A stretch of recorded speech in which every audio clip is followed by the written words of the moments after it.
Ok, ok.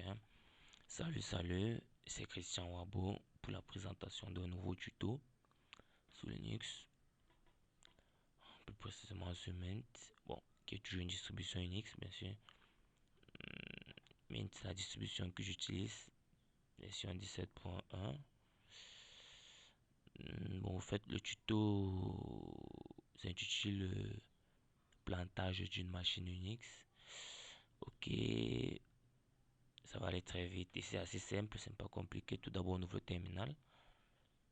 Ouais, ouvre le terminal. Je pense que, bon, au fait, on va faire un petit résumé. Pour l'ouverture du terminal, sous Mint, ça peut se faire de plusieurs façons, en interface graphique, en raccourci clavier. Ok, en interface graphique, ça, encore sur le terminal. Comme vous le constatez sur le terminal, vous venez encore là menu, tapez terminal. Si vous voulez pas trop chercher, ouais, c'est là. Vous allez dans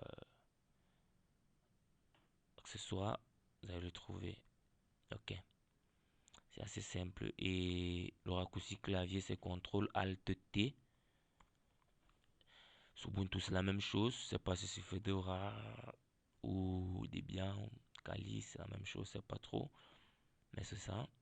Bon, nous sommes dans le terminal et nous sommes en mode administrateur simple. Comme je l'ai dit tantôt, tout précédent, le dollar signifie que nous sommes en utilisateur simple. Nous ne sommes pas en mode de route. Donc, on va très rapidement taper la commande qui permet de faire planter notre système. C'est assez simple, hein.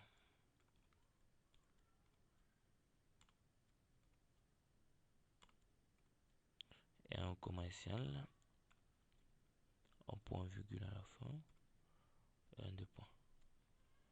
Voilà. En fait, c'est ça.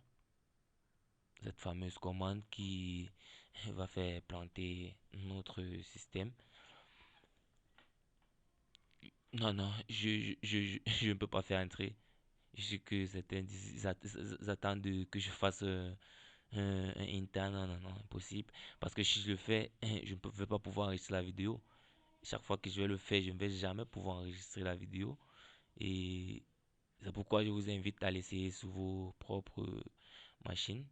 C'est pas un virus, ça ne détruit pas les fichiers, ça ne fait rien, ça ne fait que planter la machine. Je vous invite donc à l'essayer. Soyez sans crainte, je l'ai fait plusieurs fois.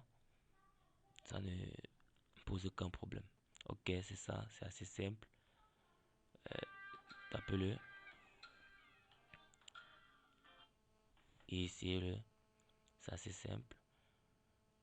Donc, déjà, je vais vous remercier pour les appréciations et les questions posées au tuto précédent. C'est vraiment bien, c'est très encourageant. Et je vous invite à poser autant de questions que possible chaque fois que vous regardez les tutos. Et sachez que là, c'est ça mon niveau, je vais vous répondre parce que, comme je le dis toujours, moi aussi, je suis débutant. Je suis un débutant dans X. Je suis un très bon débutant. Ah, quand je dis très bon, c'est un peu abusé. Je suis un débutant, c'est tout. Donc, je vous donne rendez-vous au prochain tuto. Bye.